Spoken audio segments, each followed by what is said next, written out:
السلام علیکم دوستوں، میں ہوں علی جاوید نقوی۔ مشرق وسطیٰ میں ایک ایسی تبدیلی جنم لے رہی ہے جس کے اثرات صرف مڈل ایسٹ اور ایران تک محدود نہیں رہیں گے بلکہ پوری دنیا پر پڑیں گے۔ نیو ورلڈ آرڈر کیا ہے؟ مستقبل کے فیصلے امریکہ کرے گا یا چین یا مسلم ممالک کا اتحاد جس میں پاکستان، ترکیہ اور سعودی عرب شامل ہیں؟ امریکہ چین کا مقابلہ کرنے کے لیے مشرق وسطیٰ سے اپنی توجہ ہٹانے کی تیاریاں کر رہا ہے۔ روس یورپ میں الجھا ہوا ہے یوکرین جنگ میں، اور چین خاموشی سے اپنی معیشت اور دفاع کو مضبوط کر رہا ہے۔ لیکن سوال یہ ہے کہ اگر امریکہ مڈل ایسٹ سے پیچھے ہٹا تو اس خلا کو کون پور کرے گا؟ چین، روس، پاکستان، ترکیہ یا کوئی نئی طاقت؟ اور اس بدلتی ہوئی بساط میں سب سے بڑا سازشی اور جارح ملک جو ہے اسرائیل خود کو کس طرف کھڑا کرے گا، کہاں دیکھتا وہ؟ اس سے بھی زیادہ اہم بات یہ کہ ایران کے خلاف جنگ نے امریکہ اور اسرائیل کو جس غیر معمولی عسکری فوجی تعاون کے قریب پہنچا دیا ہے، آگے کیا ہوگا؟ کیا وہ آنے والے برسوں میں مشرق وسطیٰ کا پورا طاقت کا توازن تبدیل کر سکتے ہیں؟ امریکہ اور اسرائیل کا اتحاد۔ یہ خبریں بھی ہیں کہ امریکہ عرب ممالک سے اپنے فوجی اڈے اور انٹیلیجنس بیسڈ جو استعمارم نظام جو ہے وہ اسرائیل منتقل کر رہا ہے۔ اسرائیل ایران کے بعد اگر کسی ملک سے خوفزدہ ہے تو وہ پاکستان اور ترکیہ ہیں۔ اسرائیل کو معلوم ہے کہ وہ پاکستان کا مقابلہ نہیں کر سکتا۔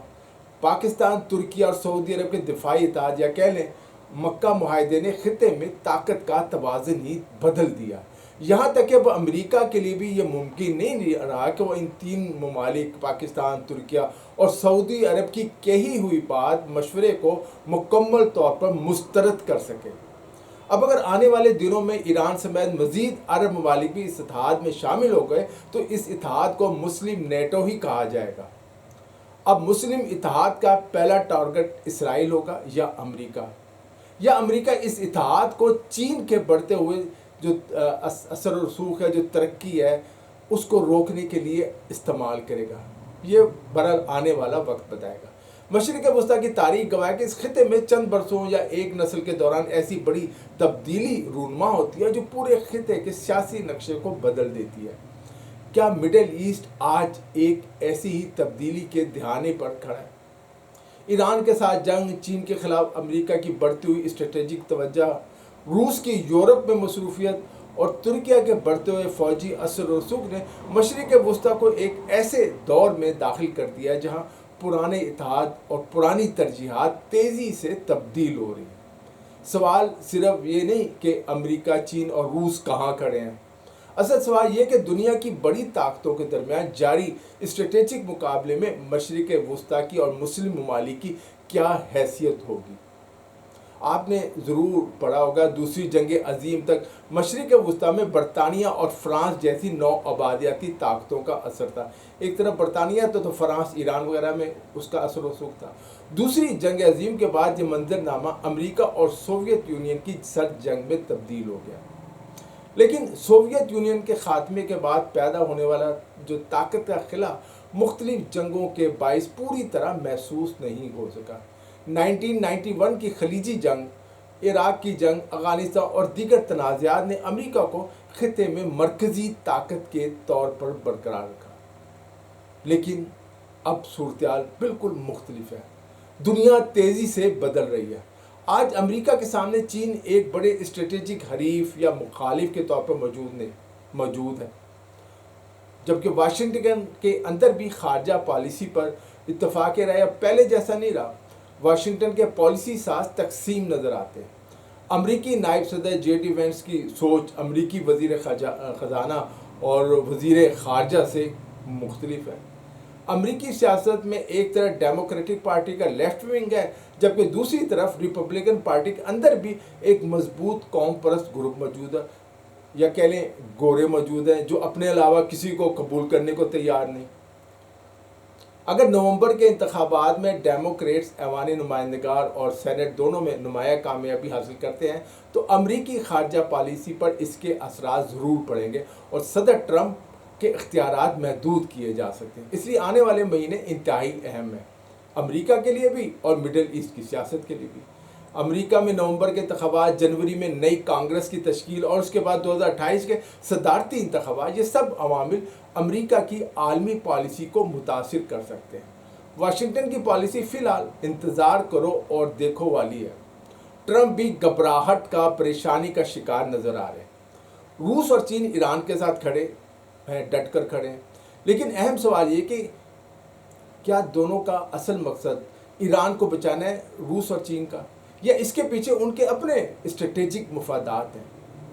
دلچسپ حقیقت یہ ہے کہ روس کی بنیادی توجہ یورپ پر ہے، یوکرین پر ہے۔ اس وقت ماسکو چاہتا ہے کہ یوکرین کی جو جنگ ہے اور وہ جیت جائے، اور وہ یورپ کو محدود کرنا چاہتا ہے، یوکرین سے نکالنا چاہتا ہے۔ روس کو توقع تھی کہ یوکرین کے خلاف جنگ مختصر اور فیصلہ کن ثابت ہوگی، لیکن یوکرینی مزاحمت نے اس اندازے کو غلط ثابت کر دیا، کیونکہ یوکرین کے پیچھے پورا یورپ آگے، امریکہ بھی سپورٹ کر رہا ہے۔